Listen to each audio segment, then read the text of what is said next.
हमें बचपन से सिखाया जाता है कि कुछ भी बोलो लेकिन पहले सोच लो। इसलिए इंसान को कुछ भी बोलने से पहले एक नहीं बल्कि 1000 बार सोच लेना चाहिए।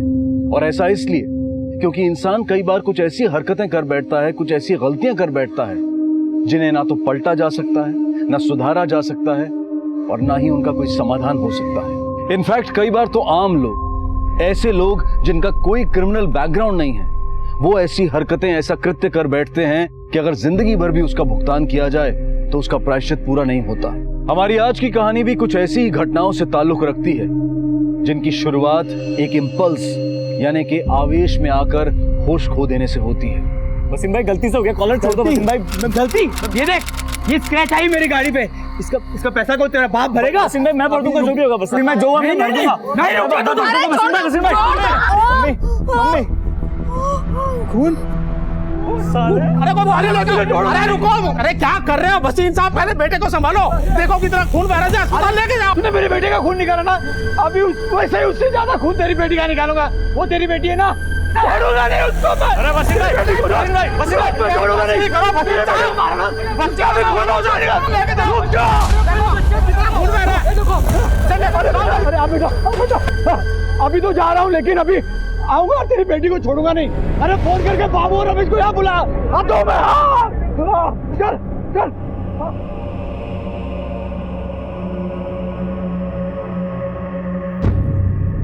जा रही हूँ मैं घर छोड़कर।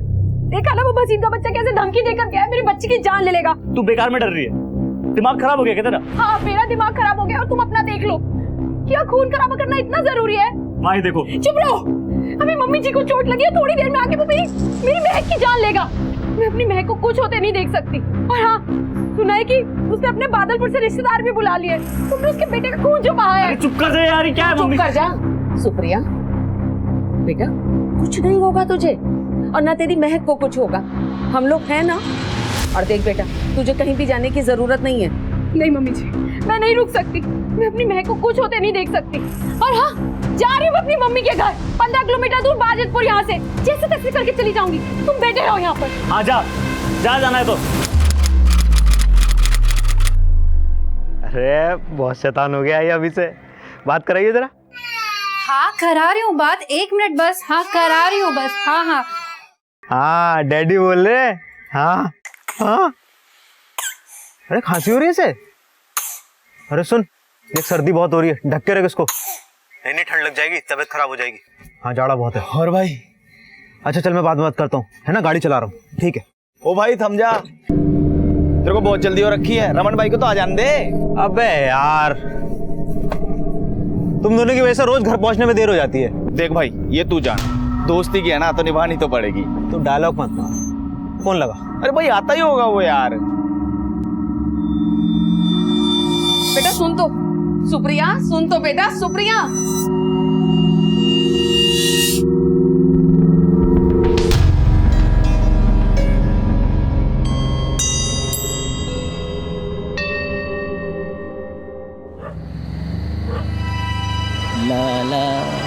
अरे यार रमन भाई, यार तुमसे थोड़ा जल्दी ना आ जाता? क्या चंदू कैसे सवाल करता है यार? दिमाग तो मेरा मालिक ने खराब कर रखा है, मुफ्त का ओवर टाइम कराता है। अरे यार तुम्हारे मुफ्त के ओवर टाइम और दोस्ती के चक्कर में मैं अपने घर परिवार को टाइम न दे पा रहा हूँ। अरे यार दिमाग तो मेरा खराब है। बेटा फर्स्ट क्लास पास हुआ है, बेचारा बोला पापा चॉकलेट लेके आना। अब इस ओवर टाइम के चक्कर में इतना टाइम ही नहीं मिलता। बताओ अब इतनी रात को चॉकलेट कहाँ मिलेगा?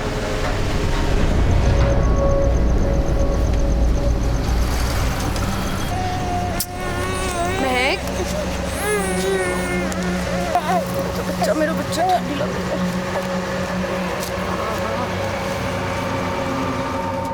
पागल हो गया है तू? हैं? उसे अकेले कैसे जाने दे रहा है? जाओ उसके पीछे, रोक उसे। हाँ तो मुझसे थोड़ी पूछ के गई है, खुद गई अपनी मर्जी से। हाँ तो ये कोई टाइम है जाने का? और तेरा कोई फर्ज नहीं बनता उसे रोक लेने का? दूध पीती बच्ची नहीं है मम्मी, सियानी औरत है। एक छोटे से झगड़े से डर गई। अरे मैं थोड़ी उन्हें अपनी बच्चे को हाथ लगाने दूंगा। ब्रजेश मेरी बात मान, जाओ उसे ले आ। भगवान ना करे अगर उसके साथ कोई अनहोनी हो गई तो। नहीं मिलना उसको कुछ, ना ऑटो ना बस। देख लेना आप, आ जाएगी लौट के घर वापस। और जब मिल भी गया तो कहाँ जाएगी? अपनी माँ के घर जाएगी ना, कहीं जंगल में नहीं जा रही वो। ब्रजेश ब्रिजेश का यूं अपनी पत्नी सुप्रिया और अपनी मासूम बच्ची महक को रात के अंधेरे में अकेले जाने देना, पत्नी की जिद के बावजूद उसके साथ ना जाने की वजह ब्रिजेश की लापरवाही नहीं बल्कि उसका अहंकार था। मैं क्यों झुकूं उसके आगे? अगर उसे जाना है तो जाए, अगर उसकी अकड़ है तो मेरी भी अकड़ है। इस तरह के विचारों ने न जाने कितने ही हादसों को जन्म दिया है। यह अहंकार, यह आवेग, यह इंपल्स पति पत्नी के बेशकीमती रिश्ते को एक पल में ही कितना असुरक्षित और कितना मूल्यहीन बना देता है। अहंकार का यह आवेश ब्रिजेश को कितना महंगा पड़ सकता है, शायद उसे इसका अंदाजा भी नहीं। ब्रिजेश, मैं समझती हूँ तेरा गुस्सा गलत नहीं है, लेकिन मैं अपनी बहू को भी समझती हूँ। वो एक माँ है, आज बाहर जो कुछ भी हुआ वो उससे बहुत डर गई है। वो ज्यादा दूर नहीं गई होगी बेटा, ले आओ उसे, ले आ।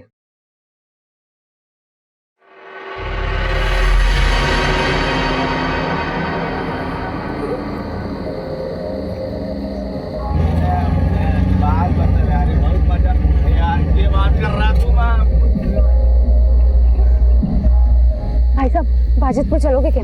हाँ जी चलेंगे, बैठ जाओ।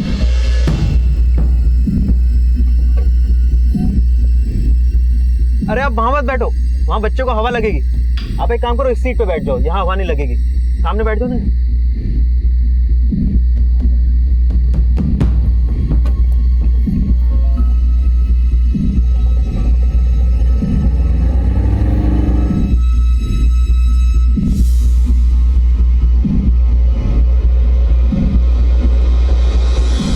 क्या हुआ ब्रिजेश, सुप्रिया मिली? नहीं मम्मी, उसे कोई ऑटो मिल गया होगा। The number you are trying to call is currently switched off. Phone भी बंद आ रहा है।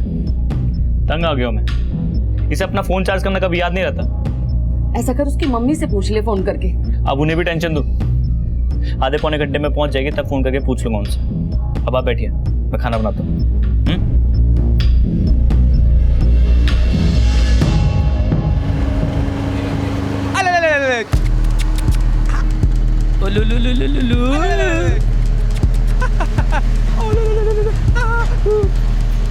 कितना प्यारा बच्चा है। क्या नाम है? महक। बहुत बढ़िया नाम है जी। वैसे मैडम, आप इतनी रात को कहाँ जा रहे थे? मायके जा रही थी। अच्छा,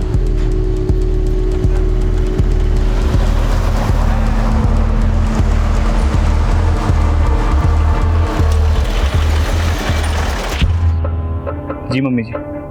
क्या हुआ? सुप्रिया पहुंची नहीं अभी तक वहाँ। कोई बात नहीं बेटा, तू ऐसा कर, तू उसी रास्ते पर जा। देखो उधर ही कहीं होगी, उसे कोई ऑटो मिला हो ना मिला हो, वो गुस्से में वहीं कहीं बैठी हो, तुझे मिल जाएगी। तू जा तो उस रास्ते पर जा, उसे लेकर जा, जा मिल जाएगी।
सॉरी। ये क्या कर रहे हैं आप? Very sorry. भैया गाड़ी रोकिए आप, मुझे नहीं जाना आप लोगों के साथ, यही रोक दीजिए गाड़ी। सॉरी मैडम, थोड़ा झटका खा गई गाड़ी, गड्ढा आ गया था। सॉरी बोल दिया ना मैडम। पी रखी है क्या आपने? अच्छी तरह से जानती हूँ आप जैसे लोगों को मैंने कहा ना भैया गाड़ी रोकिए, मुझे नहीं जाना आपके साथ। मैडम सॉरी बोल दिया ना, हो गया ना। बस बस रहने दो अपना सॉरी। अच्छे से जानती हूँ तुम जैसे लोगों को मैं। क्या चल रहा है तुम लोगों के दिमाग में? आज चल रहा है दिमाग में। बोल, क्या कर लेगी तू? क्या कर लेगी? कहा ना गाड़ी रोको यहीं पर। तुम रोकते क्यों नहीं गाड़ी? इतनी देर से कह रही हूँ मैं। अरे मैडम, यहाँ कहाँ रोक दो गाड़ी? ये हाईवे है, यहाँ उतरना आपके लिए सेफ ना है। और 15 मिनट की बात है, पहुँच जाएंगे बाजितपुर। ये जानबूझ के कर रहे हो ना तुम लोग?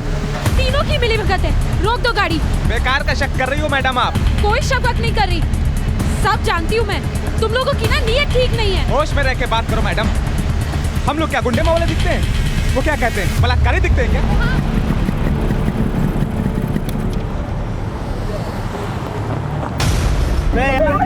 अगर हाईवे पे किसी ने देख लिया ना तो बहुत बड़ी मुसीबत हो जाएगी।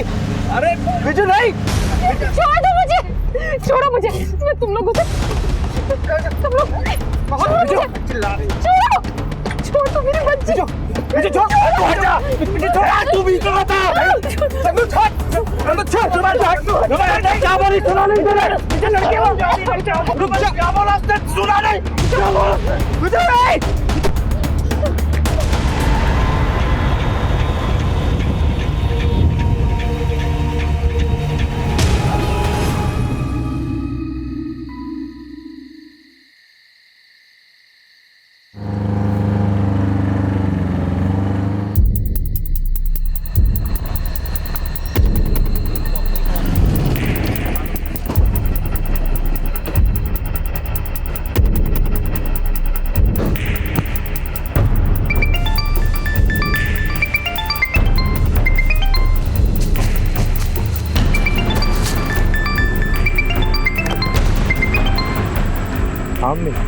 ब्रिजेश, बाजितपुर पहुंचा? हाँ बाजितपुर ही जा रहा हूँ, प्लीज बार बार कॉल मत करो।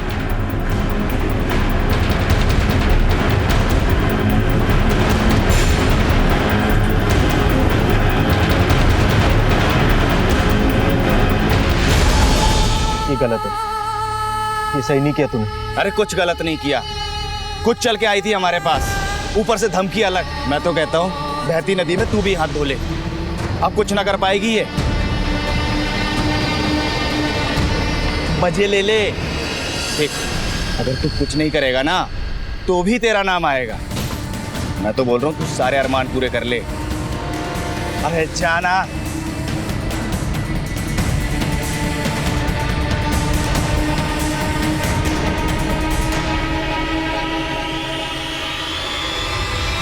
आज का सर ना छोड़ियो। विजू, चंदू और रमन ने सिर्फ अपने आवेश को अंजाम नहीं दिया था, बल्कि एक अपराध को अंजाम दिया था। आवेश आमतौर पर इंसान की सोच हर लेता है और फिर उसे परिणामों की चिंता भी नहीं रहती। अफसोस कि इसका खामियाजा इन मासूमों को भुगतना पड़ा। काश कि ब्रिजेश सही वक्त पर पहुंच गया होता।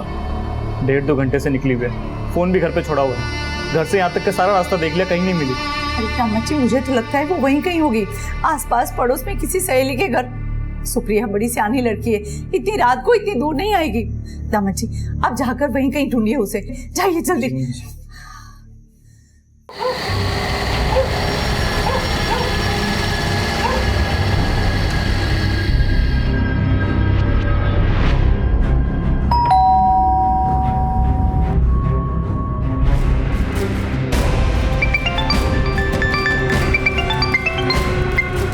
हाँ मम्मी। मिली क्या सुप्रिया? कहीं नहीं मिली, उसकी सारी सहेलियों के घर पे पूछ लिया मैंने। तो फिर तू ऐसा कर, सीधा मदनपुर थाने पहुंच, हमें रिपोर्ट करवानी पड़ेगी। ठीक है मम्मी। फिलहाल ये 3 लोग एक शैतानी अपराध करके फरार हो गए।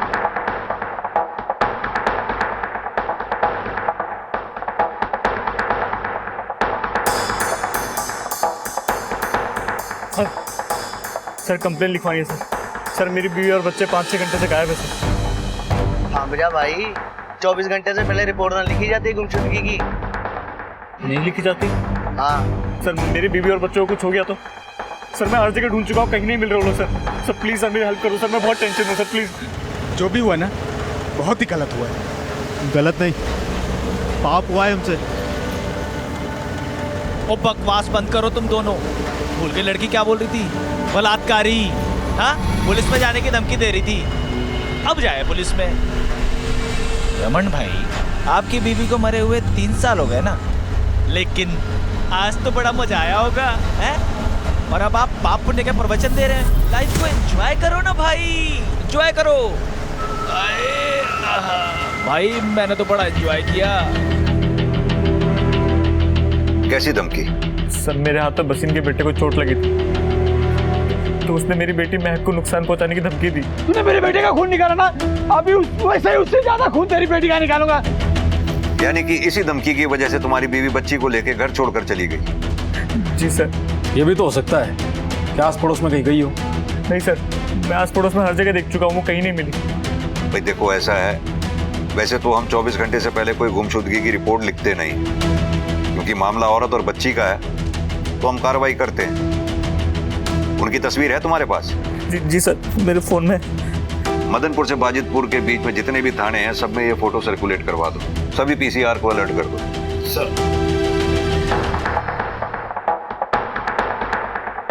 एक औरत जिसकी उम्र लगभग 23 साल है, वो अपने 8 महीने के बच्चे के साथ मदनपुर से बाजितपुर के लिए निकली है। उसके बारे में किसी को कोई भी इंफॉर्मेशन हो, मदनपुर चौकी में संपर्क करें।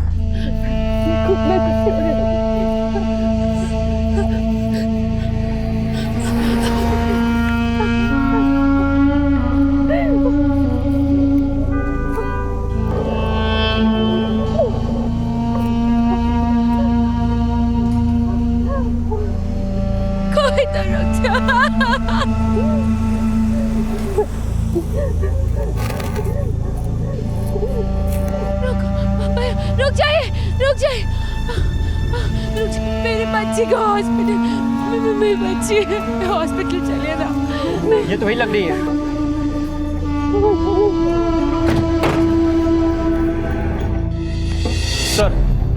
सर वो औरत और उसकी बच्ची अपनी एक पीसीआर वैन को मिल गई है। सर बच्ची की हालत कुछ ठीक नहीं है, इसलिए उसे सिटी हॉस्पिटल ले गए। चलो तिवारी, ब्रिजेश की फैमिली को इन्फॉर्म कर दो।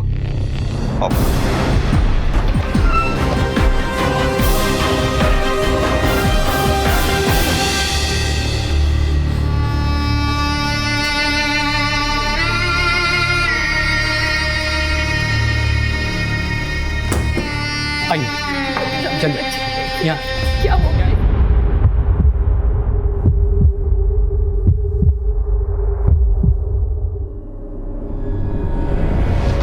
कितने बजे निकली थी तुम घर से?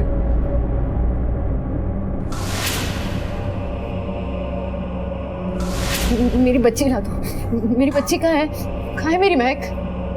तुम रात भर रही कहाँ? क्या हुआ है तुम्हारे साथ?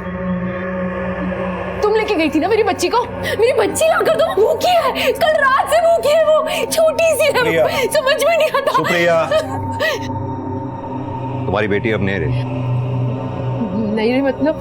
अरे वो जिंदा है, लेकर आई हूँ मैं उसे कुछ नहीं हुआ, बस वो भूखी है। मेरी महक को ला दो, छोटी सी है वो। तुम्हें बताया ना, लेके गए थे मेरी बच्ची लाकर, तो वो छोटी है, भूखी है। संभालो अपने आप को सुप्रिया। दे दो सुप्रिया, अरे सुप्रिया, बच्ची ला दो। तुम्हारी बेटी को मारा किसने? क्या हादसा हुआ था? और कौन था तुम्हारे साथ? अरे मेरी बच्ची बहुत छोटी है।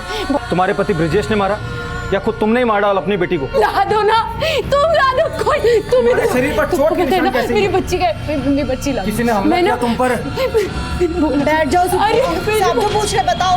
मेरी बच्ची शाम को जाओ कल हाथ से बहुत रो रही थी वो। मेरी छोटी सी बच्ची मेरे बिना नहीं रखती। इसकी बच्चे की मौत की वजह क्या है? मुझे लगता है बच्ची की मौत सर पे चोट लगने से हुई है और ये औरत शॉक में। डॉक्टर साहब, मुझे लगता है इसके साथ कोई अनहोनी हुई है। इसका मेडिकल टेस्ट करवाओ। जी मैं देखता हूँ। मेरी बैग में चला दो। मेरी बच्ची छोटी है, उसे कुछ नहीं होगा।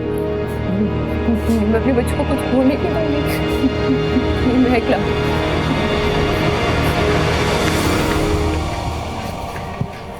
मैम मेरी बच्ची एडमिट हुई है महक नाम से, और मेरी वाइफ सुप्रिया भी। मैम कहाँ है वो लोग? वो मेरी बहू है, उसके साथ एक छोटी बच्ची भी है। मैम प्लीज बताओगे आप कहाँ हैं वो लोग? सर मेरी बच्ची महक कहाँ है सर? यही है। पहले तुम एक बात बताओ, तुम्हारी बीवी का स्वभाव कैसा है? स्वभाव मतलब? ना मतलब ये कि वो झगड़ालू है, मारपीट कर सकती है वो? कभी आता है गुस्सा उसे। इतना गुस्सा कि वो गुस्से में आके अपनी बच्ची को ही मार डाले। बच्चे को मार? ये क्या कह रहे हैं सर?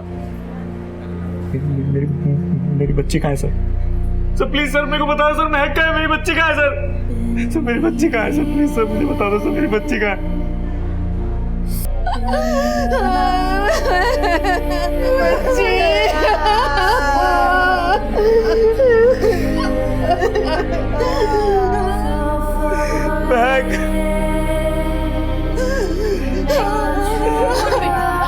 तेरी माँ आगे हमारी महक नहीं रही। सब मेरी गलती है, सब मेरी गलती है। मैं तुम्हारे साथ जाता था, हमारी महक के साथ ये सब नहीं होता। सब मेरी गलती है।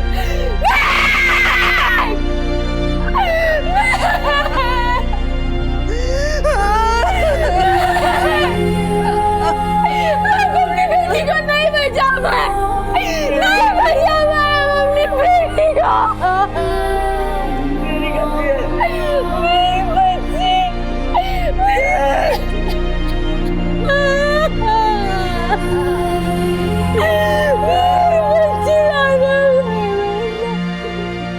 पूरी रिपोर्ट आने में थोड़ा टाइम लगेगा, पर बात सीरियस है, इसलिए पहले बता रहा हूँ आपको। गैंग रेप हुआ उसके साथ। व्हाट?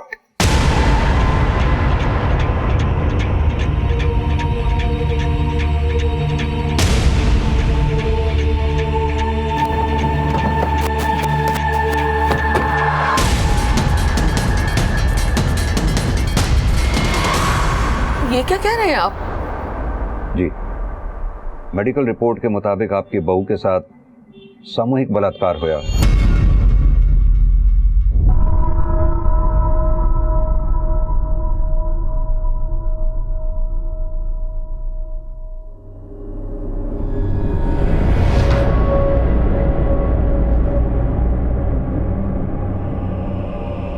सुप्रिया, क्या हुआ था उस रात? देखो सुप्रिया, तुम्हारा बोलना बहुत जरूरी है ना। तो जिन्होंने ये सब किया है वो साफ बच लेंगे। समझने की कोशिश करो। तुम एक माँ हो, अपने बच्चे की खातिर ही बोलो। एक औरत हो, तुम्हारे ऊपर अत्याचार हुआ, उसके खिलाफ बोलोगी नहीं? बोल बेटा, बोल दे।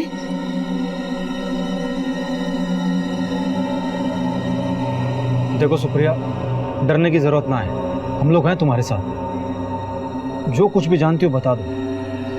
बेटा, अपनी महक के हथियारों को पकड़वाना नहीं है, कम से कम अपनी महक के लिए बोल दे बेटा। अपने बच्चे की खातिर बोलो।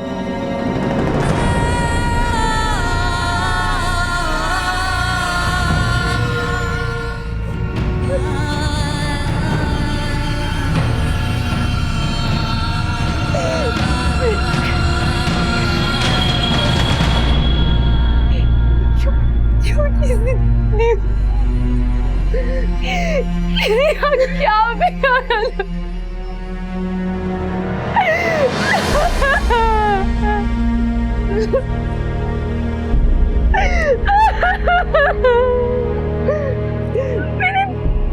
मैं कुछ चीज़ें मुझसे आंखों के सामने में बच्चे की जान कुछ नहीं कर पाई, कुछ भी नहीं कर।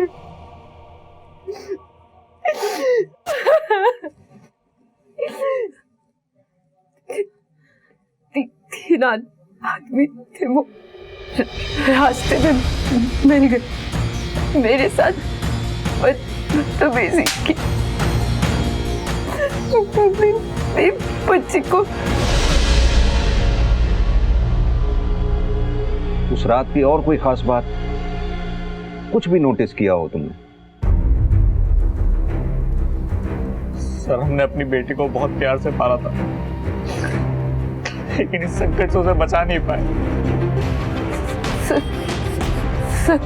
सरपंच कह रहे थे सरपंच बचा लेंगे। सरपंच? यानी कि वो किसी गांव के रहने वाले हैं। लेकिन सर, हमारे आसपास तो कई गांव हैं, मालूम कैसे चलेगा? सुप्रिया, उन लोगों का चेहरा ध्यान है तुम्हें? किसी एक का भी चेहरा ध्यान हो? अले अले अले अले बस बस बस क्या हुआ? अले अले अले अले अले अले अरे क्या हुआ है तुम्हें? जब से आए हो ना सोए हो ना कुछ खाया है। अच्छा लो इसको संभालो, तब तक मैं इसकी दवाई लेके आती हूँ।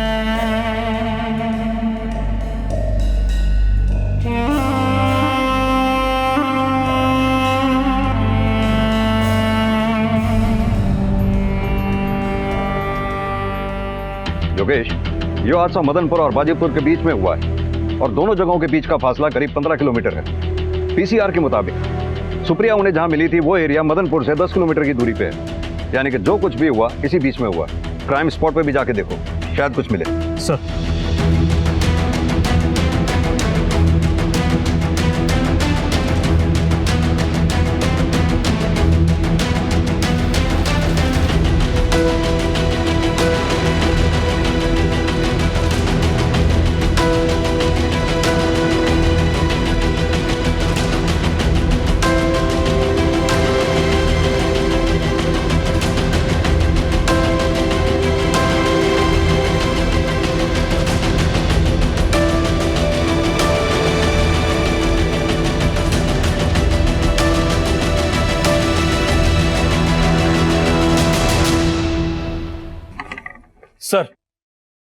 सर ये रहे वो स्केचेस।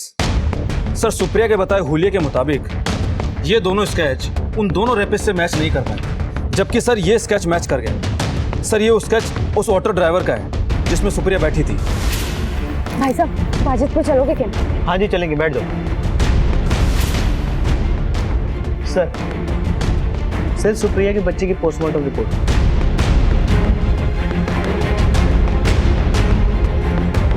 बच्ची की मौत सिर पे चोट लगने की वजह से हुई। समय 12 से 1 बजे के बीच, यानी कि सुप्रिया उस रात बच्ची की लाश को लेकर घूमती रही। योगेश, इस रूट पे जितने भी ऑटो देर रात तक चलते हैं उन सबकी लिस्ट बनाओ। इस रास्ते के आगे पीछे जितने भी पेट्रोल पंप है, टोल नाका है, होटल है, पता करो कहीं सीसीटीवी है क्या। हो सकता है किसी सीसीटीवी में उन क्रिमिनल्स की फोटो कैप्चर हुई हो। आसपास के गांव से शहर आने वाले जितने भी ऑटो हैं सबकी लिस्ट बनाओ। रास्ते में जितने भी थाने हैं उन सब में ये स्केच सर्कुलेट करवाओ। पता करो क्या किसी हिस्ट्री शीटर से ये स्केच मैच करता है। एक टीम बनाओ, आसपास के 20-25 किलोमीटर में जितने भी गांव हैं वहां भेजो। उनसे कहो सभी सरपंचों से बात करे।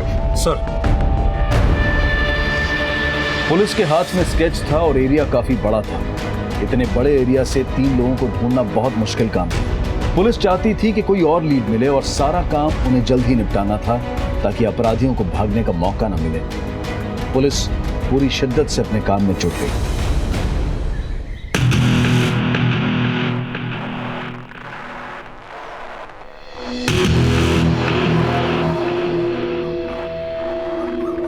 तो चल भाई, बहुत बैठ लिए, ऐश करके आते हैं। हाथ हटा, मुझे नहीं जाना कहीं। देख भाई, जो हुआ उसे भूल जा। एक काम करते हैं, नया शिकार करते हैं। बसंतपुर बहुत माल है उधर, आजा जा। मुझे नहीं जाना कहीं।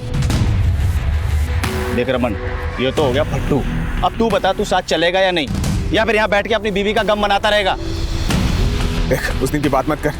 देख भाई, कुछ ना होगा, मैं हूं ना, मैं सब संभाल लूंगा। और भाई एक बात बता, तुझे बीवी की कभी महसूस हुई? नहीं ना? मजे लिए थे ना तूने? आगे मजे लेने हैं ना, बहुत मजे लेंगे हम लोग। लेगा ना मजे? लेगा ना? हाँ चल। अरे शर्म कर ले थोड़ी। उस दिन जो हुआ है ना वो सही ना था। तेरे प्रवचन है ना वो तेरे पास ही रख, अब बदहजमी होने लगी है। अगर कुछ देना है ना तो ऑटो की चाबी दे ला। काम करना, मुझे नहीं देना अपना ऑटो। ना दे अपना ऑटो, मेरे पास भी है माल वाला टेम्पो, उसमें शिकार को बिठा लेंगे। तू चल भाई, नहीं तो नया प्रवचन देने लगेगा। आजा, चल चल चल, आजा भाई।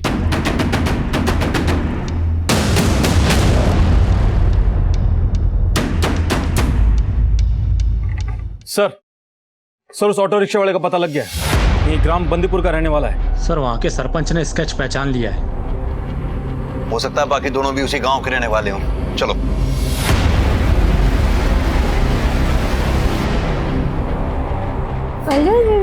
अरे बच्चा, अरे क्या हुआ है तुम्हें? क्यों ऐसे चुप हो? कुछ तो बताओ। कौन सा है? वो रहा। योगेश पकड़ इसे। चल भाई चंदू, प्रायश्चित करने का टाइम आ गया तेरा। अरे लेकिन हुआ क्या? डालो गाड़ी में डालो। अरे रुक पीछे। डाली में काटो। अरे रुकिए। अरे इंस्पेक्टर साहब हुआ क्या है? बलात्कार किया आपके पति ने, एक मासूम बच्ची की हत्या की है इसने। नहीं आप झूठ बोल रहे हैं, वो ऐसा नहीं कर सकते। देखिए आप पीछे हटिए, हमें अपना काम करने दीजिए। झूठ बोल। हटिए पीछे। अरे आप बोलिए आप लोग। अरे प्लीज रुकिए। अरे रुकिए प्लीज।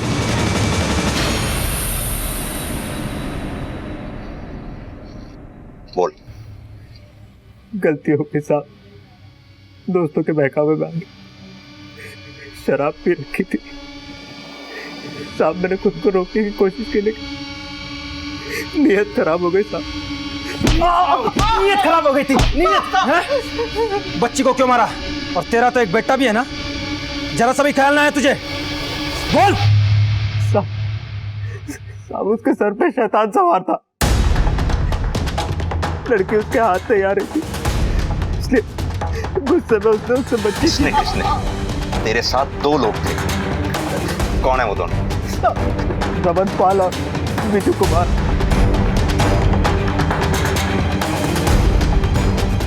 कहाँ मिलेंगे दोनों? पता नहीं साहब, लेकिन साहब विजू आया था मेरे पास साहब। वो बोल रहा था कि बसंतपुर फैक्ट्री के पास से किसी लड़की को उठाना है साहब। मैंने जाने से मना कर दिया, लेकिन वो रमन को अपने साथ ले गया साहब। वो मुझसे मेरे ऑटो मांग रहा था, लेकिन मैंने चाबी देने से मना कर दिया, इसलिए वो अपना माल वाला टेम्पो अपने साथ ले गया। उस टेम्पो का नंबर और उन दोनों के मोबाइल नंबर बता। जी साहब।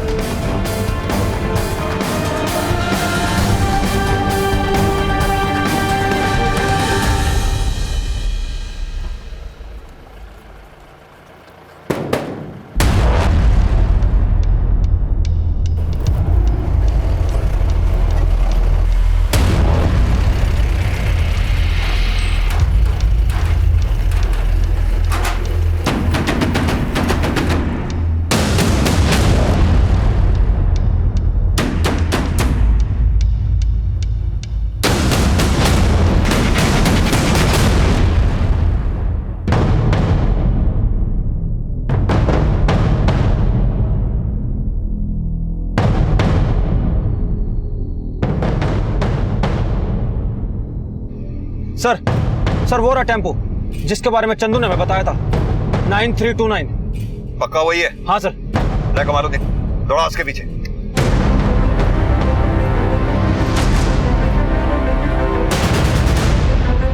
बिच्छू, हाँ लगता है पीछे पुलिस गाड़ी। वो तेरी, जल्दी जल्दी जल्दी भगा भगा भगा यहाँ से। वो आगे से देख, आगे आगे आगे राइट से सीधा जंगल रास्ता जाता है। लगा इसके आगे।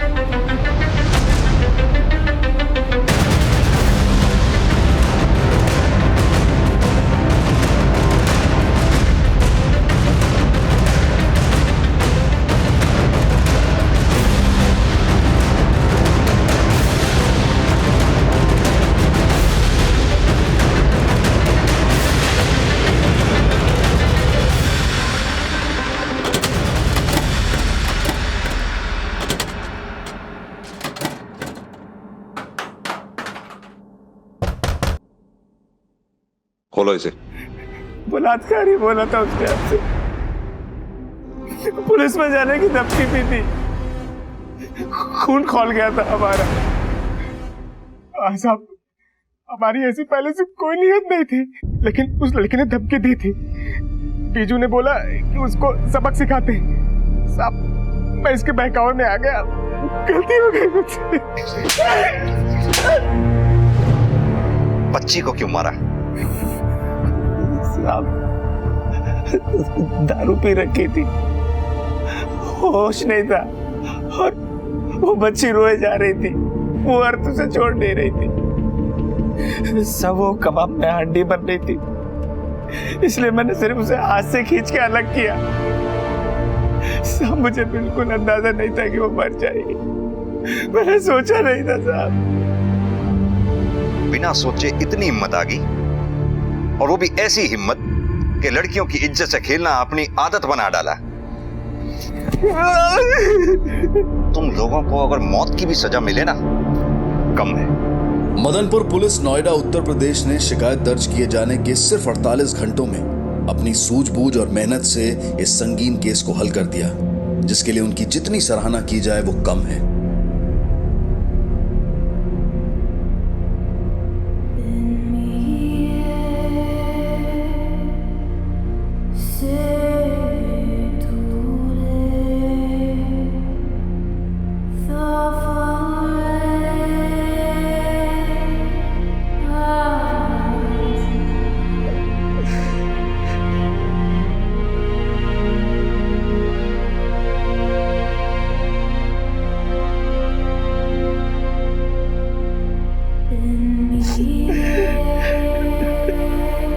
रमन, चंदू और विजू को दिल्ली की एक सत्र अदालत ने इस जघन्य अपराध के लिए मौत की सजा सुनाई।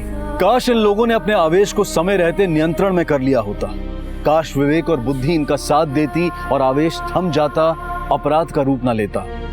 कम से कम किसी की जान और इज्जत के साथ दरिंदगी का तांडव तो ना होता। लेकिन यहाँ पर आवेश में अपराधी नहीं बल्कि विक्टिम का संबंधी, बच्ची का पिता और सुप्रिया का पति ब्रिजेश भी था।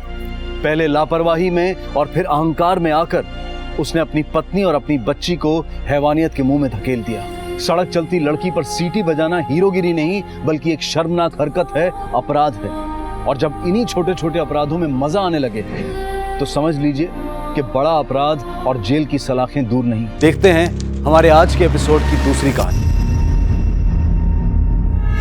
अब जो गलती से फंसा हुआ है वो तो सुधर सकता है, कोई प्रॉब्लम नहीं है, लेकिन जिसने क्राइम को अपना प्रोफेशन बनाया है, पैशन बनाया है, वो क्या सुधरेगा? ये लोग अपने सोसाइटी के लिए जहर है, जहर। सही बात है। और ये जहर को एनकाउंटर करके हटाना पड़ेगा। इनकाउंटर स्पेशलिस्ट रघुराम को सस्पेंड कर दिया गया है। ये वही रघुराम है जिनका स्टिंग ऑपरेशन हुआ था और जिसमें वो ये कहते हुए सुने गए थे, एनकाउंटर करके हटाना पड़ता है।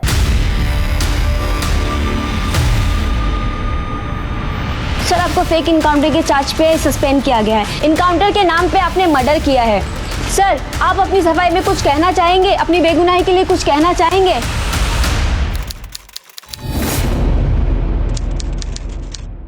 सर, मेरा नाम भरत मनोहर है। मैं क्राइम रिपोर्टर हूँ। मैं डिजिटल मैगजीन क्राइम मिरर के लिए काम करता हूँ। भरत मनोहर? ओह, अच्छा अच्छा अच्छा, आप वो भरत मनोहर है जिन्होंने बड़े बड़े लोगों का स्टिंग ऑपरेशन किया है? जी, एक्चुअली वो लोग जो चुपके चुपके बुरे काम करते हैं ना, उन्हीं लोगों का चुपके चुपके मैं वीडियो टेप बना के उसे एक्सपोज कर देता हूँ। सर, मुझे अभी भी जगदीश और काजल के बारे में इंफॉर्मेशन मिली। सर, इन दोनों ने ना सिग्मा प्लेसमेंट एजेंसी करके एक फर्जी कंपनी बनाई, जिसके अंदर ये भोली भाली गरीब लड़कियों को पहला फुसला कर लाते हैं पैसे का लालच देकर और उन्हें 40-50 हज़ार में बेच देते हैं। अब मैं इनका स्टिंग ऑपरेशन करके इनको एक्सपोज करने वाला हूँ।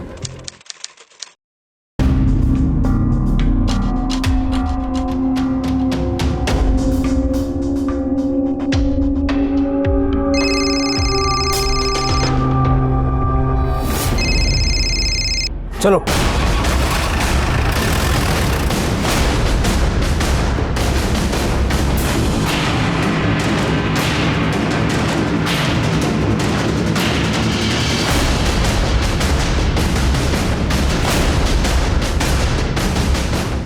चलो, तुम्हारे कैश गिनने का टाइम आ गया, मुझे लेके चलो सबको।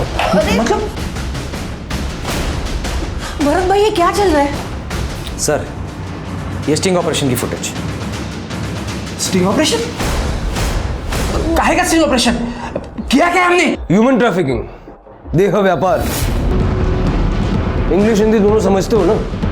अब बिना चूंचा किए गाड़ी में बैठो वरना यहीं से आओ भगत चालू हो जाएगी तुम्हारी। सर, हमने लेके चलो इनको। हमने कुछ नहीं किया। चलिए, बात तो मानिए सर। ये क्या है भरत?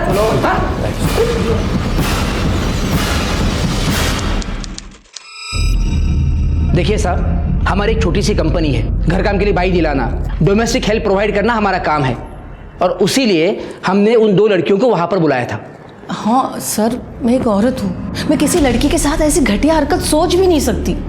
सर, हमने कोई भी गलत काम नहीं किया है सर। एक औरत के साथ क्या कर सकती है ये तुम मुझे तो मत बताओ। हजारों केसेस देखे मैंने। आपको यकीन नहीं हो रहा है ना? एक मिनट, ये लीजिए, ये है मेरा कार्ड।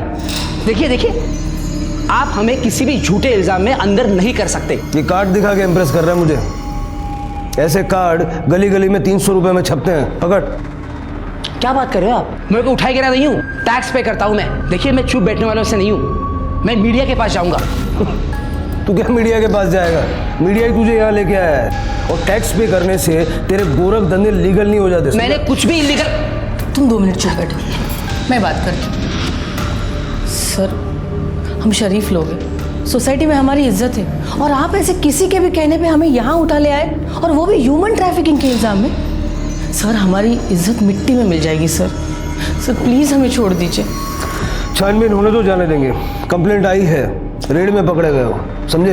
अच्छा, तो वर्दी पहनी है इसलिए आप कुछ भी करोगे हमारे साथ? हाँ, आपके ऊपर भी कुछ चीज है।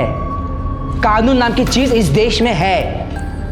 मैं आपको कोर्ट में घसीटूंगा, मैं चुप नहीं बैठूंगा, आपके ऊपर मानहानि का दावा ठोक दूंगा। देखते हैं इन जगह मोबाइल पर्स वगैरह जगह असल जमा कर। सर मेरी बात तो सुनिए सर। सर, हम ऐसे लोग नहीं है। अब ये रोना धोना बंद करो, हम तुम्हारी मदद ही करना चाहते हैं।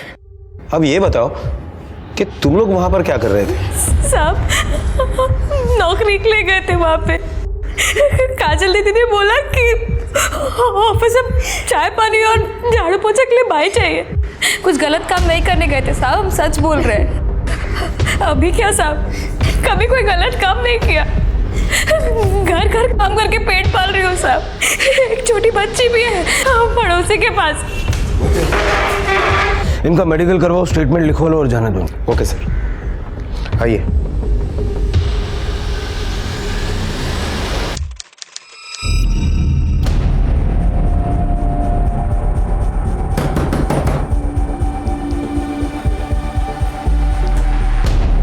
जी कहिए। साहब, हम लोग भी टेंशन में, पता नहीं कहाँ चले गए। दोपहर से गायब हो। उसकी मिसिंग कंप्लेंट लिखवाने पुलिस स्टेशन जाने को सोच रहे थे। और साहब, मुंबई उसके लिए नया है। हमारा गांव तो जलगांव है। मैं भी उससे पहले बाबा के पास ही रहती थी। जब शादी हो गई तो यहाँ पे आ गई। पिछले साल जब बाबा चल बसे तो रेनू अकेली हो गई, इसलिए मैं उसे यहाँ पे ले आई। जब से यहाँ पे आई है, इसी मोहल्ले से बाहर कहीं पे भी नहीं गई। इस मोहल्ले में कोई स्कूल भी नहीं है, तो क्या उसकी पढ़ाई बंद हो चुकी थी? साहब, मैं एक छोटे से कंपनी में काम करता हूँ, बहुत कम पगार है। महीने का खर्चा निकालना मुश्किल है, उसकी पढ़ाई का खर्चा कहाँ से उठाता? साहब, हम लोग तो सोचे थे 18 की हो जाएगा तो अच्छी कंपनी में छोटी मोटी नौकरी पे लगा देंगे, पर वो तो 10वीं भी पास नहीं है। कौन देगा उसे अच्छी नौकरी? आपकी बहन एक प्रोस्टिट्यूशन रैकेट के रेड में पकड़ी गई है। फिलहाल तो कुछ साबित नहीं हुआ है, इसलिए हम पूछताछ कर रहे हैं।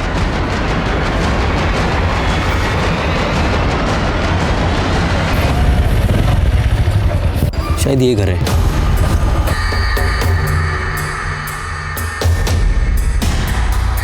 यहाँ तो लॉक है।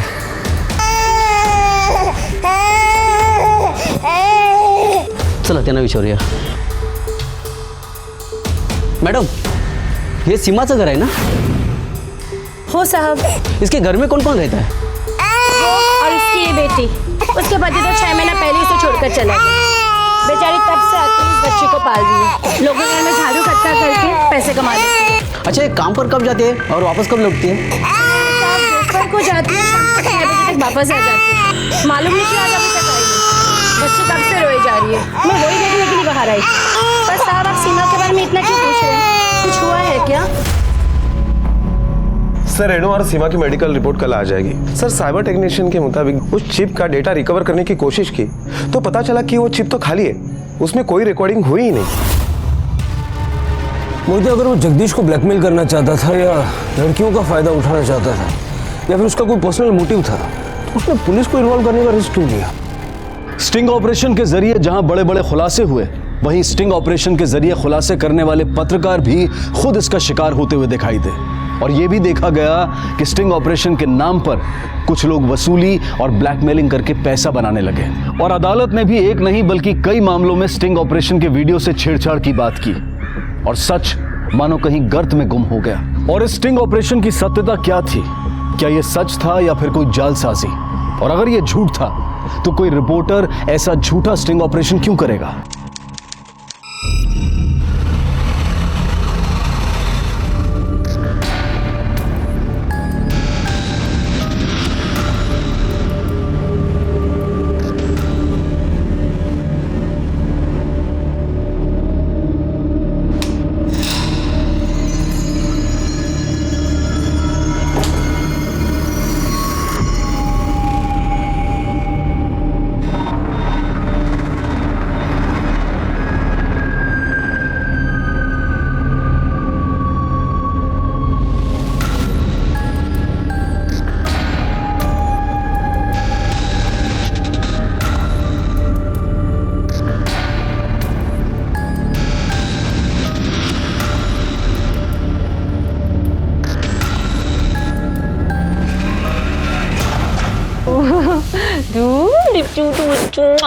अच्छा अकेले इसके साथ।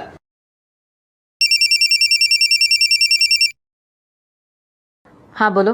मैं भरत बोल रहा हूँ। जानती हूँ, क्यों फोन किया ये बताओ। देखो सरिता, मेरे साथ इतना हार्श होने की जरूरत नहीं। मैं जानता हूँ हमारे बीच के रिश्ते सारे खत्म हो गए हैं, लेकिन मेरी बेटी है तुम्हारे घर में,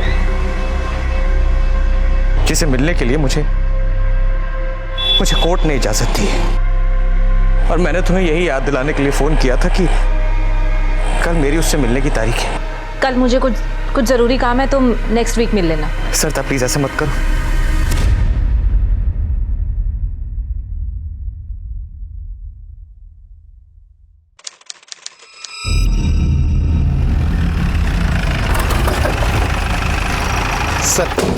सर हमने इस भरत मनोहर के बारे में पता किया।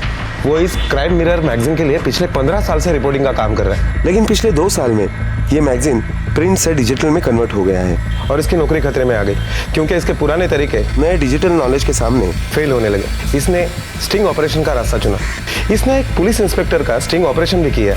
इनकाउंटर स्पेशलिस्ट रघुराम को सस्पेंड कर दिया गया है। ये वही रघुराम है जिनका स्टिंग ऑपरेशन हुआ था।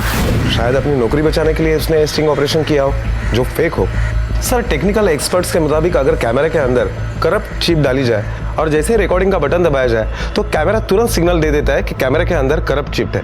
ये तो स्टिंग ऑपरेशन का मास्टर है, मतलब ये जानता था कि कैमरे के अंदर करप्ट चिप है, फिर भी उसने स्टिंग ऑपरेशन करवाया, शायद हमें गुमराह करने के लिए।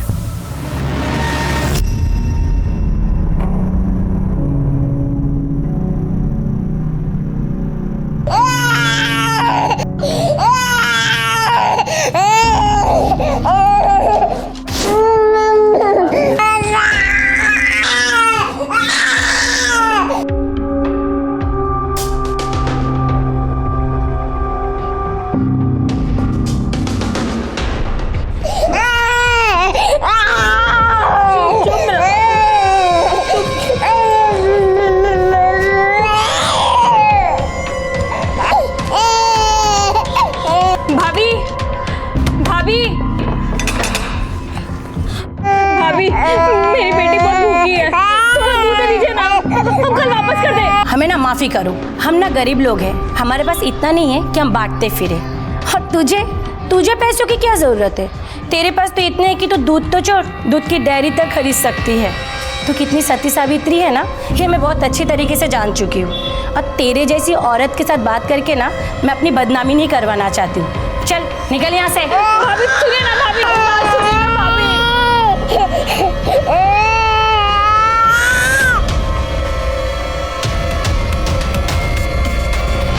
मोहिते, इस भरत के बारे में छोटी से छोटी डिटेल निकालो, पता करो ये आदमी किस तरह का है, इसका कैरेक्टर कैसा है। क्योंकि इतना तो साफ हो गया कि इसने स्टिंग ऑपरेशन किया था, लेकिन ये अभी तक साफ नहीं हुआ कि इसका असल मकसद क्या था। सर भरत बहुत सीनियर एक्सपीरियंस जर्नलिस्ट है, मुझे नहीं लगता है वो ऐसा कुछ कर सकता है। क्या कर सकता है क्या नहीं ये तो नहीं पता, पर हाँ उसने ये स्टिंग ऑपरेशन से बहुत लोगों से दुश्मनी मोल ली है। पुलिस के सामने ये केस एक पहेली की तरह से बन गया था। एक स्टिंग ऑपरेशन तो हुआ था, लेकिन चिप में कोई रिकॉर्डिंग नहीं थी। पत्रकार भरत देह व्यापार का आरोप काजल और जगदीश पर लगा रहा था और वो दोनों भरत पर एक झूठे स्टिंग ऑपरेशन का आरोप लगा रहे थे। दोनों में से कौन सच कह रहा था, यह जानना बेहद चुनौतीपूर्ण था। और ये स्टिंग ऑपरेशन इस केस से जुड़े हर व्यक्ति की जिंदगी में क्या बदलाव लाने वाला था। ये लो पानी पी लो। भूख लगी है? कुछ खाना खाओगी? वाह बढ़िया, खाना खिलाए उसको। तुम्हारे भाई महान काम करके लौटे ना, कर लो स्वागत उसका। चल चल यहाँ से निकल, चल यहाँ से निकल, चल चल निकल। नहीं तू ऐसे नहीं मानेंगे ना, यहाँ से निकल। तेरे जैसे लड़के को यहाँ कहाँ पे जाएगी वो? बहुत ठिकाने आप उसके पास, कहीं पे भी जाए, लेकिन यहाँ नहीं रह सकते हो। मुझे समाज में रहने का है। एक बात सुन, मेरे पीठ पीछे उससे बात की या मिली ना तो तुझे घर से निकाल दूंगा, समझिए? तू क्या मुंह देख रही? चल निकल यहाँ से, चल निकल यहाँ से। आईना तेरी शक्ल मत दिखाना मुझे, चल निकल यहाँ से।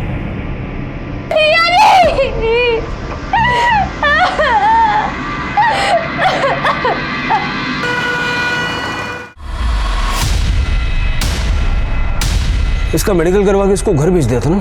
हाँ सर। रिया क्या कर रही है? सर, मेरे जीजा जी ने मुझे घर से बाहर निकाल दिया। अब मैं कहाँ जाऊँ? उनके अलावा मेरा इस दुनिया में कोई नहीं है। आई बाबा के जाने के बाद दीदी मुझे मुंबई ले आई।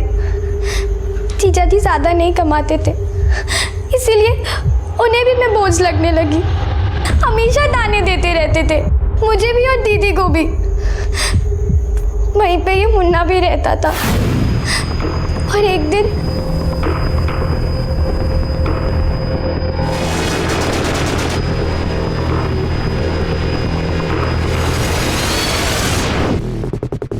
क्या सोच रही है? आज फिर खाना नहीं मिला ना? क्यों अपनी बेइज्जती करवा रही है? कुछ काम धाम कर, हैं?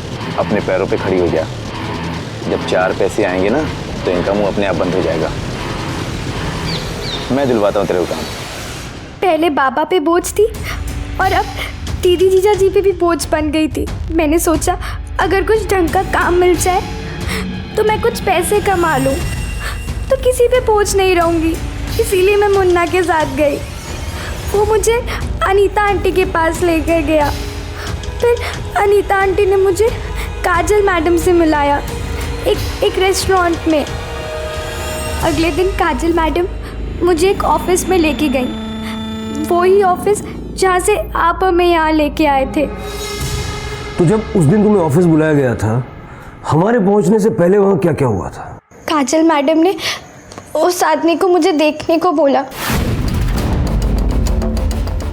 चल कपड़े उतार। जी? हाँ हाँ कपड़े उतारो अपने। काजल दीदी क्या कह रहे?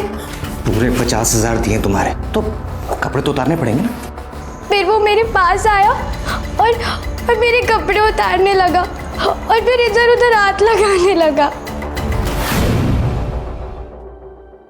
मोहिते, एनजीओ को फोन करो और इसे उनके साथ रखवाने का प्रबंध करो। Okay sir.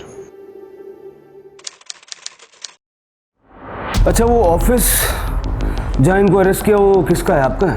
नहीं सर, मेरा नहीं, मेरे एक फ्रेंड का है, मिस्टर आलोक पटेल। सर वो रियल एस्टेट में डील करते हैं और पहले भी मेरी मदद कर चुके हैं। जब मैंने उन्हें इस केस के बारे में बताया तो फिर से तैयार हो गए मेरी मदद करने के लिए। अच्छा, ये आलोक पटेल का ज़रा नंबर दीजिए मुझे। सर इनका नंबर क्यों चाहिए सर? आप खामखा इन्हें केस में घसीट रहे हैं सर, बल्कि उन्होंने तो आपकी हेल्प ही की है सर। अगर हेल्प कर रहे हैं तो थैंक यू तो बोलना बनता है ना। और वैसे भी हम जानते हैं हमें क्या करना चाहिए और क्या नहीं करना चाहिए। आप नंबर दीजिए।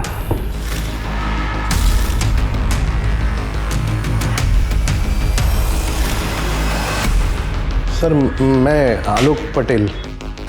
भरत मनोहर का कहना है कि आपने हमारी हेल्प करने के लिए अपना ऑफिस उनको स्टिंग ऑपरेशन करने के लिए दिया। आज हमने वहाँ पर रेड की, वहाँ से हमने 2 लड़कियों को और 2 एजेंट्स को गिरफ्तार किया है। तो क्या आप पहले से जानते थे कि आपके ऑफिस में ऐसा कुछ होने वाला है और आपकी ऑफिस कुछ दिनों के लिए सील हो सकती है। सर भरत को मैं काफी टाइम से जानता हूँ। इन्होंने कहा था कि इनको ऑफिस में कोई मीटिंग लेनी है, इसलिए मैंने इन्हें ऑफिस दिया था। लेकिन ये स्टिंग ऑपरेशन और ह्यूमन ट्रैफिकिंग का नाम भी नहीं लिया इसने। तो ऐसे ही भरोसा करके ऑफिस दे दिया? इस बात का क्या सबूत है कि तुम इसमें शामिल नहीं हो? सर मैं ये लड़की वड़की का चक्कर। भरत, अरे क्या यार बेकार में मुझे फंसा रहा है तू? हाँ, एक तो भरोसा करके तुम्हें ऑफिस दिया, अब ये पुलिस वालों के सवालों का जवाब भी मैं दूं क्या? आलोक भाई शांत हो जाओ, कुछ नहीं होगा। अरे क्या शांत हो जाऊं? बैठे बिठाए तुमने मुसीबत खड़ी कर दी। मदद करने का यही इनाम दिया क्या तुमने मुझे? आप दोनों शांत हो जाइए। फिलहाल आप दोनों यहाँ से जा सकते हैं, लेकिन शहर से बाहर मत जाना। चलिए। इसने आलोक पटेल को भनक तक नहीं लगने दी उसके ऑफिस में वो क्या करने वाला था। मुझे लेकिन फिर भी उसका मोटिव क्या हो सकता है, क्योंकि उसने खुद हमें फोन किया था और वो अपने आप को जानबूझ के ऐसे मामले में तो फंसाएगा नहीं। फिर भी उस पर नजर रखो। रेनू के बयान ने इस पूरे केस को घुमाकर रख दिया था। हर कोई एक दूसरे पर आरोप लगा रहा था। भरत को समझने के लिए अब पुलिस ने उसकी पत्नी और उसके जानने वालों से उसके बारे में पूछताछ शुरू की। सर, आप क्यों मुझे इन्वेस्टिगेशन के नाम पर परेशान कर रहे हो? मैं आपको पहले ही बता चुकी हूँ कि मैं उस आदमी को छोड़ चुकी हूँ, जिसके लिए मैंने सब कुछ किया। उस आदमी ने एक प्रोस्टिट्यूट के लिए मुझे धोखा दिया। अरे बंद करो अपना ये समाज सेवा का ढोंग।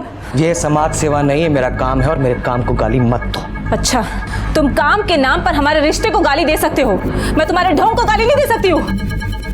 अरे तुम्हारा असली रूप देख लिया है मैंने।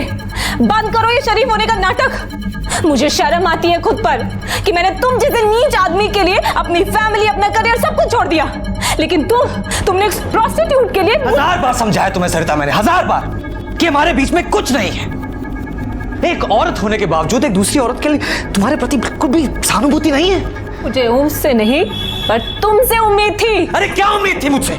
कि मैं एक रिपोर्टर होने के बावजूद उस दलदल में फंसी हुई लड़की की मदद ना करूं, उसे उस नरक से ना बचाऊं, क्योंकि जो तुम्हारे दिमाग में जो गंदगी बसी हुई है उसकी वजह से मैं उस लड़की को उस कीचड़ में मरने के लिए छोड़ दूं। बेशर्मी की भी हद होती है भरत। तुम अब भी खुद को डिफेंड कर रहे हो। समझने समझाने का वक्त चला गया। मुझे रहना ही नहीं है तुम्हारे साथ। मैं डिवोर्स फाइल कर रही हूँ। प्रोस्टिट्यूट के लिए आपको धोखा दिया? मतलब? थी एक जिसे उसने रेड लाइट एरिया से अपने स्टिंग ऑपरेशन के थ्रू बचाया था। एक प्रोस्टिट्यूट को बचाया और आपको धोखा दिया। ये दोनों बातें एक दूसरे से बिल्कुल उल्टी है। उस लड़की का नंबर है आपके पास जिसे उसने बचाया था?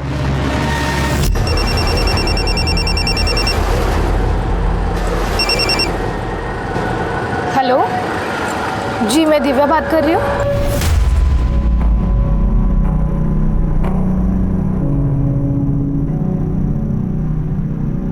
साहब, मैं नासिक से हूँ।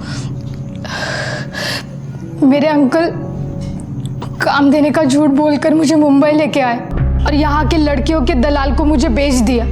सब वहाँ पे मैं अकेली लड़की नहीं थी, मेरे जैसी और बहुत सारी लड़कियाँ थी जिनके साथ दिन रात बहुत बुरा काम होता था।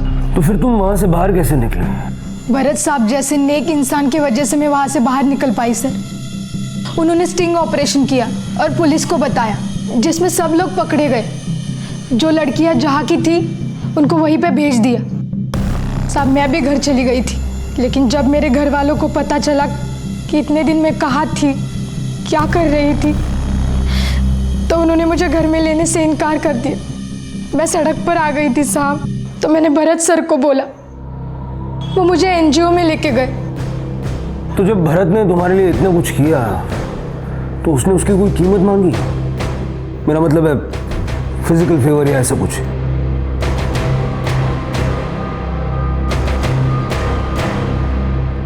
साहब, जब मुझे पता चला कि मेरी वजह से उनकी बीवी घर छोड़ के चली गई है, तो एक दिन मैं उनसे मिलने उनके घर गई थी।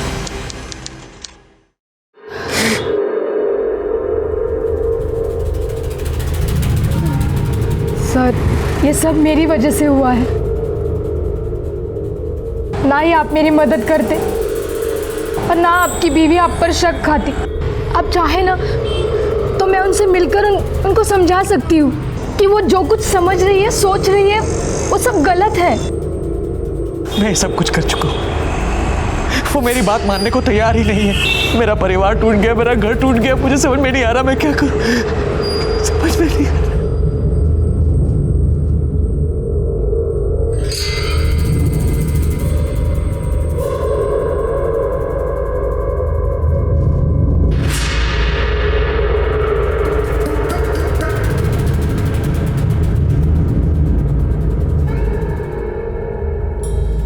मैं आपकी बहुत इज्जत करती हूँ,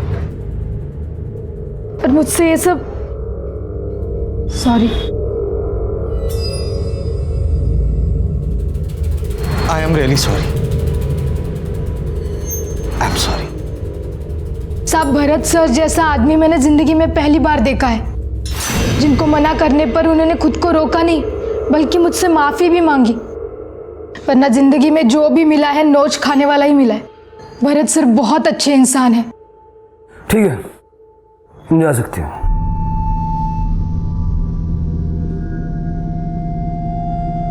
साहब, आपसे एक विनती है। मैं अब नौकरी कर रही हूँ, अच्छी जिंदगी जी रही हूँ, कुछ दिनों में शादी भी हो जाएगी। आप लोग प्लीज मुझे इन सब बातों में मत फंसाइए।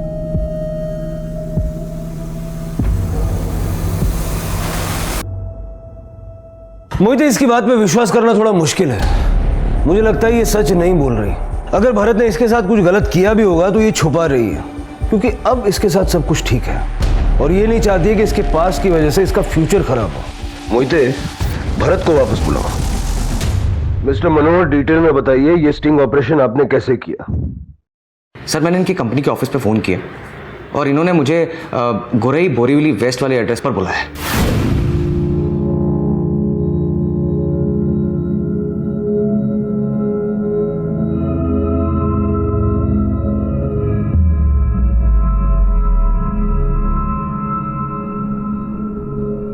अच्छी है। इसका कितना देना पड़ेगा? 50। ठीक है, एक काम कीजिए, आप मेरे दहीसर वाले ऑफिस में आ जाइए, वहाँ मिलके डील फाइनल कर लेते हैं।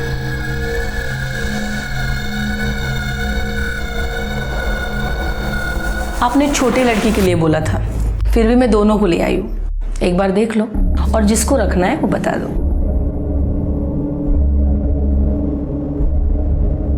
मुझे ये छोटी वाली चाहिए। तो इसके लिए आपको 50,000 देने पड़ेंगे और ये नहीं है, इसने कभी ये काम किया नहीं है, तो एक बार बात करके देख लो, बाद में तकलीफ नहीं होनी चाहिए। नहीं नहीं नहीं, कोई प्रॉब्लम नहीं होगी। और वैसे मुझे नए लोगों को ट्रेन करने में बहुत मजा आता है। जाओ सर के पास।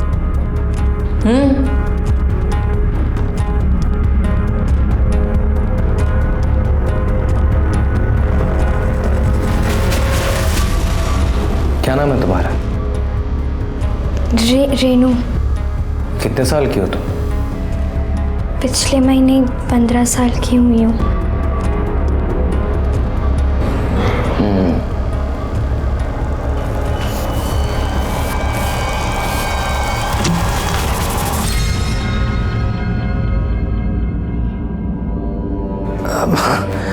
वो जो आपकी 50,000 रुपये की पेमेंट थी ना, वो अभी थोड़ी देर पहले ये क्लाइंट आया था, उसको कुछ पेमेंट करनी पड़ी।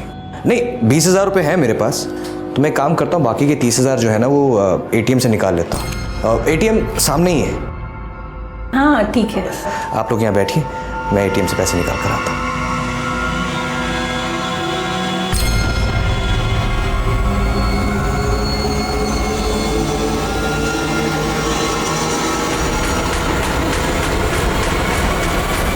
हेलो।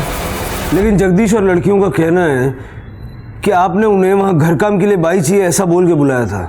वो कोई देह व्यापार नहीं करते और आप उन पे झूठा इल्जाम लगा रहे हो। भरत के बयान के उलट रेनू का कुछ और ही कहना था। रेनू ने उस पर शारीरिक उत्पीड़न और जबरदस्ती संबंध बनाने का आरोप लगाया था। सर, आपके हिसाब से मैंने उसके सारे कपड़े उतारे और उसे मोलेस्ट किया, मगर ग्लास के उस कैबिन के बाहर सबने देखा होगा ना सर, उनमें से किसी ने भी कुछ नहीं बोला। क्यों?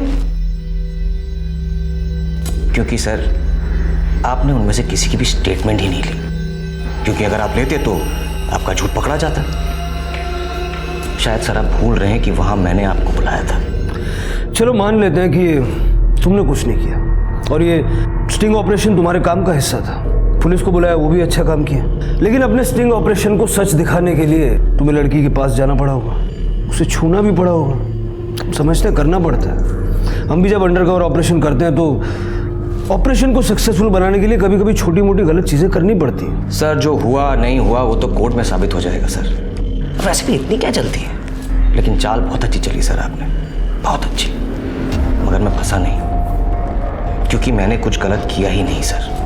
मैं जानता हूं सर, अपने डिपार्टमेंट के एक पुलिस ऑफिसर का बदला लेने के लिए आप ये केस मुझ पे डाल रहे हैं। ठीक है सर, आप अपने डिपार्टमेंट के प्रति अपनी वफादारी दिखाइए और मैं अपने काम के प्रति। बाकी जो होगा वो देखा जाएगा सर। भरत, तुम्हारी याददाश्त कमजोर है। तुम भूल गए कि जिस दिन हमने रेड डाली थी उस दिन छुट्टी थी और ऑफिस में जगदीश, काजल, तुम्हारे और उन 2 लड़कियों के अलावा और कोई नहीं था।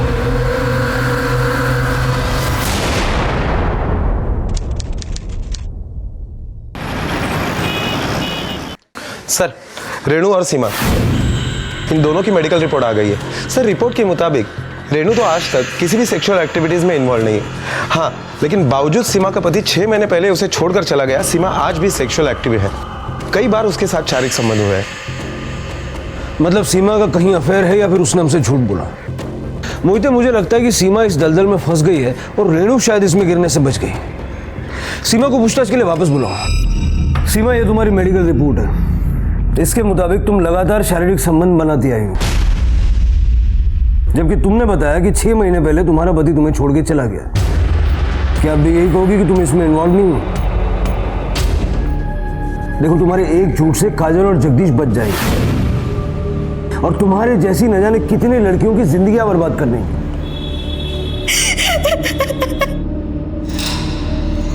साहब, जो भी किया मजबूरी में किया, मर्जी नहीं थी हमारी। कैसी मजबूरी? साहब, हम छपरा से 16 साल की उम्र में हमारी शादी हो गई। पति के साथ हम मुंबई आ गए। अभी 6 महीने पहले हमारी एक बेटी हुई है साहब। पति को लड़का चाहिए था, इतना नाराज हुआ लड़की होने पे कि छोड़कर ही चला गया। हमने अपनी मर्जी से बेटी पैदा की थी क्या साहब? वो तो बाप है, अब भाग गए। हम तो माँ है ना साहब, अपनी बेटी को कैसे छोड़ के जा सकते हैं? उसके दूध के लिए भी पैसे नहीं है हमारे पास। ऊपर से वो मकान मालिक हर बात पे धमकी देता है कि वो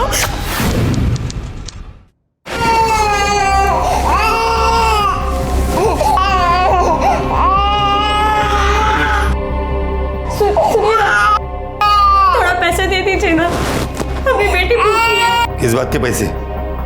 ये जो था ना, ये भरपाई थी। पिछले 2 महीने को भाड़ा नहीं दिया ना उसकी, अभी ये महीने का बाकी है। आता हूँ अगले हफ्ते वसूली करने। अच्छा, पैसे चाहिए ना तुझे? एक औरत है, तू बोले तो मिलवा देता हूँ उससे। वो तुझे लोगों के घर में झाड़ू कट्टे का काम दिलवा देगी।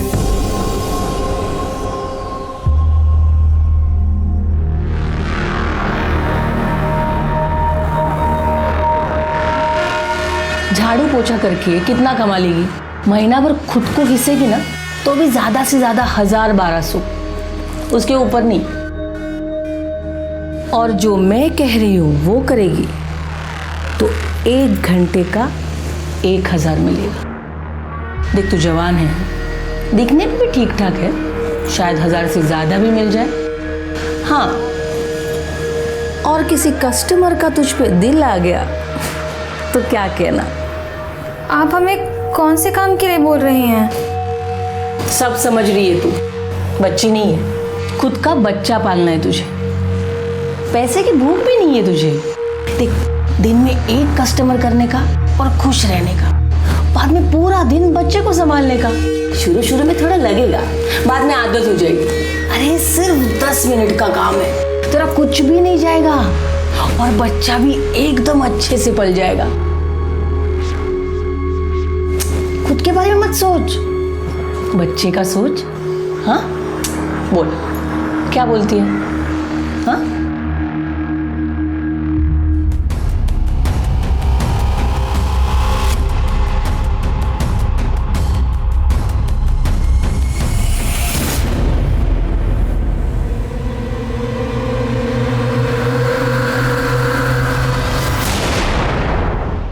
भरत मनोहर भी वहां आया था, वही आदमी जिसने तुम सबको पकड़वाया।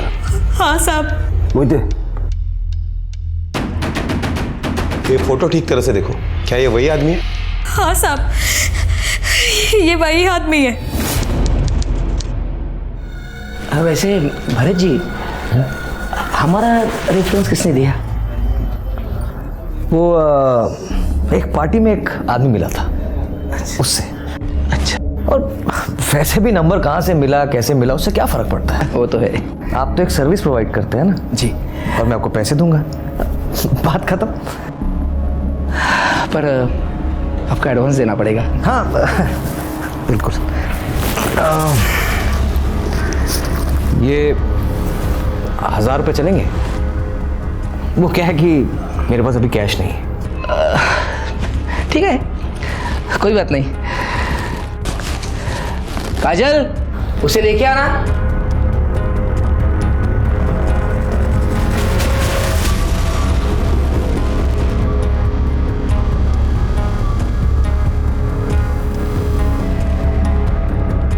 देखिए सर, ये चलेगी आपको?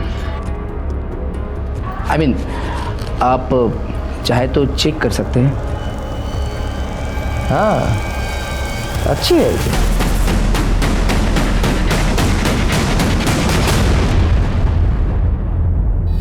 इसने हमारी मर्जी के बिना हमारे साथ जबरदस्ती की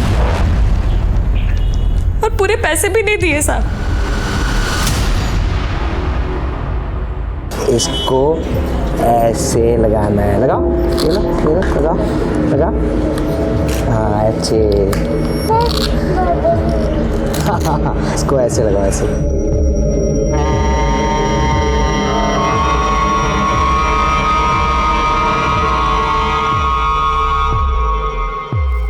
सरिता, क्यों ना हम अपना पास भुला दें, अपनी जिंदगी को एक नई तरह से शुरू करें। अरे अपने लिए नहीं, कम से कम हमारी बच्ची के लिए। उसे तुम जैसे बाप की जरूरत नहीं है, और ये बात मैं कभी नहीं भूल सकती कि एक प्रोस्टिट्यूट के लिए तुमने मुझे धोखा दिया था। सरिता, मेरा उससे कोई संबंध नहीं था, मैं तो उसकी सिर्फ मदद कर रहा था। मिस्टर भरत मनोहर, अभी आपको कई जगह पर सफाई देनी है, हम आपको लेने आए, चलिए हमारे साथ। मतलब ये कि सीमा ने बयान दिया है कि आपने उसके ऊपर बलात्कार किया है।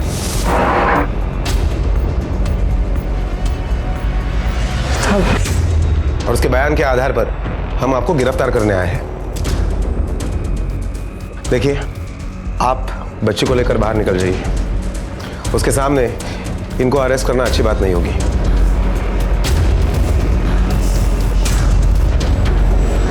सरिता, सरिता,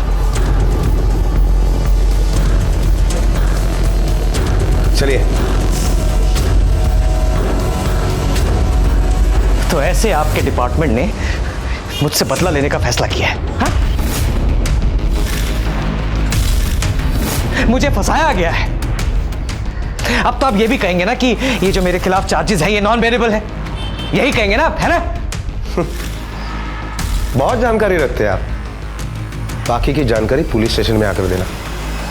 सवाल यह था कि सीमा द्वारा भरत पर लगाए गए आरोप कितने वाजिब थे। क्या वाकई में भरत ने सीमा के साथ जबरदस्ती संबंध बनाए थे? क्या अपने आप को एक जिम्मेदार पत्रकार दिखाने वाला व्यक्ति वाकई में बलात्कारी था? क्योंकि उसका कहना था कि यह पुलिस की उसके खिलाफ एक साजिश है। सीमा के बयान के अनुसार वो गरीबी से तंग आकर देह व्यापार कर रही थी, और उसी के कहने के मुताबिक जो हमारे बीच में डील हुई थी वो पूरी नहीं हुई क्योंकि मैंने उसे पैसे नहीं दी। तो उससे ये कहां से साबित होता है कि मैं उसका रेप कर रहा था सर? तो ये साबित होता है सर कि जो कुछ भी हुआ उसकी मर्जी, उसकी रजामंदी से हुआ सर। ये रही आपकी इल्जाम की बात, और सर दूसरी बात मैं ये प्रूव कर सकता हूँ कि हमारे बीच में कुछ नहीं हुआ। तो तुम ना ही कभी जगदीश के घर गए, ना ही तुमने सीमा को कभी देखा? सर मैं जगदीश के घर गया था, मगर वो हमारे स्टिंग ऑपरेशन का एक हिस्सा था सर। मैं वहां सोने नहीं गया था सर।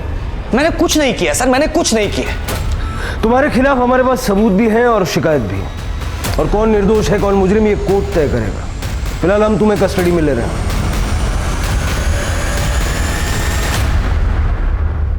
मोहिते, अगर जगदीश प्रजापति देह व्यापार कर रहा है तो उसके घर पे भी कुछ ना कुछ सबूत तो मिलेंगे।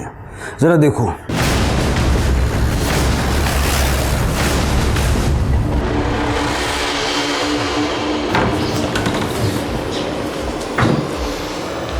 पूरे घर की तलाशी लो। Okay sir.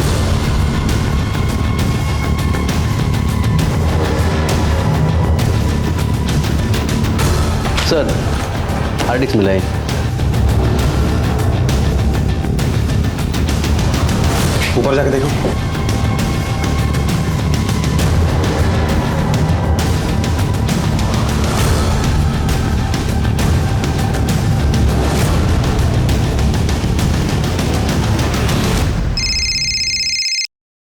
हाँ मोहिते, बोल। सर, हमें जगदीश प्रजापति के घर से एक डेस्कटॉप कंप्यूटर की हार्ड डिस्क, एक रजिस्टर और एक बिल बुक मिला है। वो हार्ड डिस्क हमें साइबर सेल में भेज दी है। शायद हमें उससे कुछ प्रूफ मिले। गुड गुड गुड मोहिते, तुम लोगों का भांडा फूट चुका है। सीमा ने सारी पोल खोल दी तुम लोगों की। तुम दोनों ने ही सीमा को प्रोस्टिट्यूशन में धकेला था और तुम्हारी ये डोमेस्टिक हेल्प की कंपनी एक दिखावा है। अब सच सच बोलोगे या दूसरे तरीके अपनाए? सर, मैं सच कहता हूँ, हमने ये कंपनी डोमेस्टिक हेल्प के लिए खोली थी, लेकिन उसमें ज्यादा कमाई नहीं हो रही थी। फिर ये ऑप्शन सामने आ गया तो हम लालच में आ गए। तो फिर तुम्हारे अलावा और कितने सीधे साधे लालची लोग इन्वॉल्व हैं इसमें? मुन्ना यादव और अनीता त्रिपाठी, ये दोनों हमें लड़की अलाग कर देते थे। गरीब मजबूर लड़कियों को काम देने का झांसा देके हमारे पास लाते थे और हमें बेच देते थे।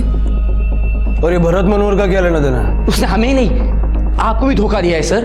पहले उसने लड़कियों के साथ मजे लूटे और उसके बाद आपको दिखाने के लिए ये स्टिंग ऑपरेशन का नाटक किया। ये केस पेचीदा हो गया था, स्थिति जड़ हो गई थी। पुलिस को ऐसे कोई पुख्ता सबूत नहीं मिल पाए थे जिन्हें वो भरत मनोहर के खिलाफ कोर्ट में पेश कर पाए। दूसरी तरफ सीमा के बयान एक दूसरे के विपरीत जा रहे थे। एक बार उसने कहा कि भरत ने काजल को पैसे दिए थे और दूसरी तरफ वो इस बात से इनकार कर रही थी। इस हालत में सीमा को भरत के खिलाफ कोर्ट में पेश नहीं किया जा सकता था, क्योंकि इसका फायदा भी भरत को ही मिलता। सारी इन्वेस्टिगेशन गड्ढमड हो गई थी। जब उम्मीद की कोई किरण नहीं थी, तब एक राह खुली और पुलिस की दूसरी टुकड़ी ने मुन्ना पांडे और अनीता त्रिपाठी को ढूंढ निकाला, जो इस देह व्यापार में लिप्त और दो कड़ियां थी और शायद इस केस को और रफ्तार देने वाली थी। बताता हूँ साहब, सब बताता हूँ। मैं ही रेणु को अनीता के पास में लेके गया था साहब, लेकिन क्या करता था साहब, पैसे की बहुत ज्यादा तंगी थी। लेकिन साहब मैं उसको अनीता के पास लेके गया, इतना ही किया साहब। तो किसी के साथ कुछ गलत नहीं किया साहब, किसी के साथ कुछ गलत नहीं किया। उठाओ उसको।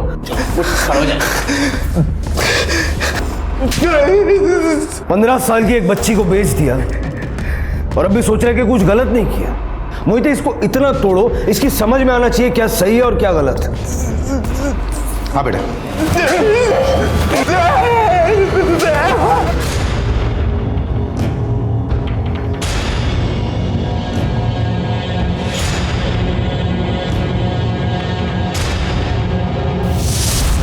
पहचानते हो इसे?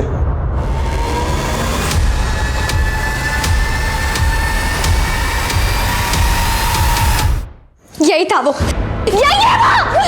क्यों किया ऐसा? यही था जिसने मेरी जिंदगी बर्बाद कर दी। क्यों किया तूने ऐसा? क्यों किया? क्यों किया? क्यों किया? बोल, क्यों किया तूने ऐसा? देखिए, उसको लेके जा। क्यों किया?